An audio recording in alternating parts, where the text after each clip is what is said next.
I love that we met on Twitter. That was a blast. I think we followed each other. I checked out your work, and then we started DM each other. Met up in New York, Central Station. We met drinking up in New York. some peach bellinis. Peach bellinis. And I've really enjoyed getting to know you. And so Likewise. when you said you're coming here, I wanted to have a conversation with you about what you do and who you are so that other people can know the cool people I know. So I wanted you to explain who you are. Who I am, that's a big question. Who you are, what you do. What do I do? I work with senior executives and entrepreneurs and businesses of all kinds, helping them tap into their talents to communicate more effectively. Well, what's different about you, too, to me, is that you had a whole career in theater and comedy. I mean, you're the real, deal. Yeah. And I think it's fascinating because that's the context from which you come from. So what kind of insights from stage and screen have you found that apply to business?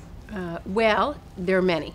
And if you think of your business really as an art, which is one of my big tenets, how do you turn your business into an art? Yeah. How do you turn your product or service into an art?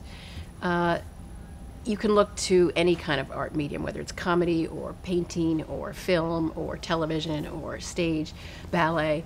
And all those, especially the performing arts, have some things in common, which is like a live business interaction. That's true. So you think, for example, any symphony or any comedy act or any film doesn't just begin by chance. There's a very careful design to the opening moment.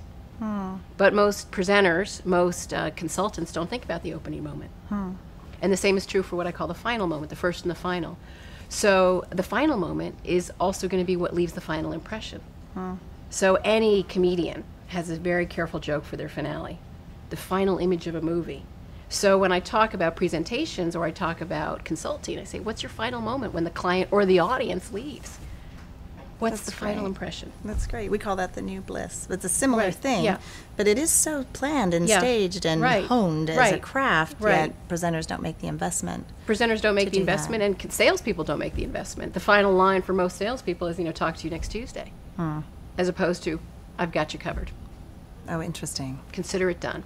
Interesting. Or it could be a final funny line, a callback, which is, is really, it's not a theater term so much as a comedy term that refers back to an earlier joke. So you have the client laughing. What a final moment that would be. Yeah. So That's fantastic. So much of your message comes out through your body Yeah. language. So have you ever had to present remotely through be teleported through the internet to Teleported. another like a room? hologram. And do you have any tips for people who have to it's present a great remotely? question, and there are a few techniques that I use. I do virtual presenting, and recently, in fact, I've been doing more teleseminars. So that's a challenge because it's just your voice. It's not even video. It's not a WebEx. It's really, of the three mechanisms, verbal, visual, and vocal, it's just one. Yeah. But I think you can use the other two, the verbal and the visual. And the way you do that is through description. Because you can, the imagination is very powerful, and if you think back to radio, Yeah. That's true. I hadn't made that parallel to we radio. can create all kinds of images in the mind. And be riveting. And be riveting. And so a lot of it is the word choice that you use to evoke emotions and imagery within your audience, your listeners.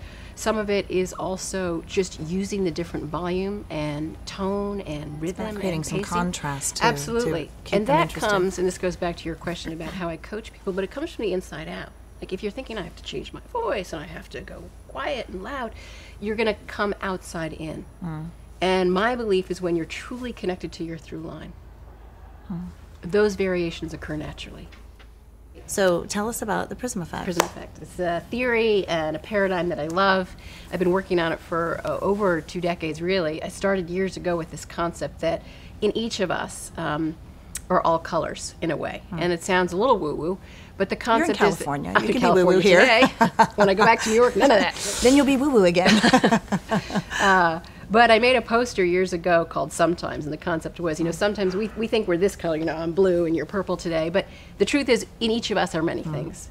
And I think our greatest talent in life as a mother or as a keynote executive or as a salesperson really comes from harnessing the full spectrum of what exists within us. And so often in life we think, well, if I'm executive, I have to wear a suit and talk like this. But maybe the executive plays harmonica, And I say, why not start your presentation with The that? harmonica. That's fun. So how do you tap into the full spectrum of your unique talents and bring them together towards a very specific through line? So if you think of a prism, and you think of all the light shining through that prism, what comes out the other side is the full spectrum of the rainbow, both directions. So you have a clear light, and it splits open. And the reverse is true. So when you take the full talents and you bring them back through the prism, you can produce a pure through line. That's fantastic. So what I do is really say, with an executive who's speaking, I say, what's your through line? What's your key message? What are you really after? It's not so much the goal as what's the running imperative that drives your behavior. What's the nobility behind your work? It is interesting because we do protect ourselves. We communicate differently in business. We don't bring our true selves to work for some reason. We don't want to expose them to these other facets. And it almost, by exposing to other facets of yourself, it kind of amplifies the clarity of what you're trying to communicate is what I'm getting. I think so, and we become more human. And especially today in this era, this isn't the 50s, you know, we're in an era of transparency and creativity and individual nature. And so people are hungry to understand other sort of depths and contours and dimensions within a given person. It gives them, by the way, what I call Velcro communication. So you get the hooks and the loops, and the more connections that your audience or your... I love that. You know, I love that. Yeah. Yeah. And I'm way about connecting in a real human way. And I think that's what you bring. That's why I was particularly drawn to you. I mean, there's other people that will coach you in your delivery and coach you in this and just film you back. But it's really rare to find somebody who really has the kind of energy and brings the full person. Hi there. Sorry to interrupt. Oh my gosh. Is it really true? I heard it was true. Victoria, is Is it it true? really true? Is it true? We heard you were going to marry Fozzie Bear, Or Bert, or Yoda, or Miss Piggy, either one, I or guess. Sam the Eagle. Sam the Eagle. Right. Right. Is it true? I'm marrying them all. Oh yes, that is so awesome. Woo! Oh my God. Where do What's I it start? like? Where do What's I it start? like? If you touch my puppet, will I be a better puppeteer? You sure will. Wow, that's awesome. This is so Best cool. day of my life. Wow. Is he out in the car? Is he? Did he drop you I don't off? know. He might be. Okay. No, he's elsewhere. Are you gonna take the name Oz. Am I going to become Victoria Labalme? Osnowitz? Osnowitz. As his birth name from before he moved here when he was 5? Oh, well, you have done your research. This team is good, Nancy. He is from Oakland, you know. That's true. That's where I live. You've That's done true. Very serious true. research. Yes. No, they knew all of this. You knew all this already? What's so funny is So I'm the you only have to tell, person. You have to tell your story. So we're having our peach Bellinis, and she's like, "Oh my God, my fiance is totally in your book." And I'm like, "Oh," and I'm like, "Most of the men in my book are like dead." So I start naming off all these people, and then I'm like, "Oh, I know, you're marrying Luke Skywalker." And she goes, "Well, you're really close." I'm like, "Well, you can't marry Yoda." Yeah. She's marrying Yoda. Yeah. She goes, "I'm marrying Frank Oz," and I'm like, "Oh, who's that?" She didn't know who that was. No. She said, for the record, she said, "Oh, the little person inside of Yoda." and just to back up, I thought we were going to be the most embarrassing thing here. Apparently not. This was we decided to play 20 questions. Yeah, right? it was, You remember we were this? trying to guess so all 20 questions. Vegetable, animal, mineral, no. But we got down to Star Wars and to you're the person. Yeah. And so then I was like, well, clearly my staff is going to be really angry with me. And so I come back, I tell the whole story, and these guys are like, they know all of this about him. Yeah. They really know it. They did not research him. They already knew it. I'm impressed. Right, and well-informed gents. Right. And he's more than just a puppeteer and Yes. more than Well, just see, Yoda. He's that's critical, and I'm the glad directors of Oh my things like Out of the body comes the news. The Indian in the Cupboard, Yes, Indian in the I Cupboard. loved that. Little Shop of Horrors. Little Shop of Horrors. Excellent, good movies. Steve Martin, Rick Moranis in there. Stepford Wives remake, Interesting. probably better than the Interesting. original. There's some- And got to work with some pretty heavy names God, on see, now the I'm score. embarrassed. Way embarrassed. Not to mention the Dark Crystal. Wow, and you even have a T-shirt on. My God. Yeah. Like you didn't miss anything. I wonder what is coming out from other pockets now. That's what I wonder also usually too. So, well, we know you have something going on, Interviews to so get back to. we'll let you Bye, keep going. Frank. Are great. Oh, Oh my God. Bye, hun. all right. Well, See you later. Bye-bye. It was nice meeting you. Well, you too, guys. Thanks so much for all your prep. You're amazing. This was supposed to maybe minimize my own embarrassment, maybe, huh? You've been eclipsed. Okay. Am I absolved? You're absolved. Okay. That was funny. That was hysterical.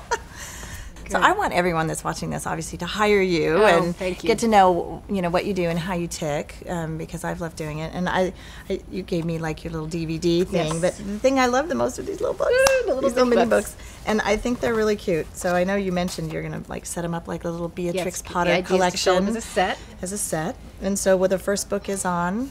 Well, the first book that I did a long time ago was Crazy Busy Nuts, Getting Off the Conveyor Belt of Life, which is the first keynote.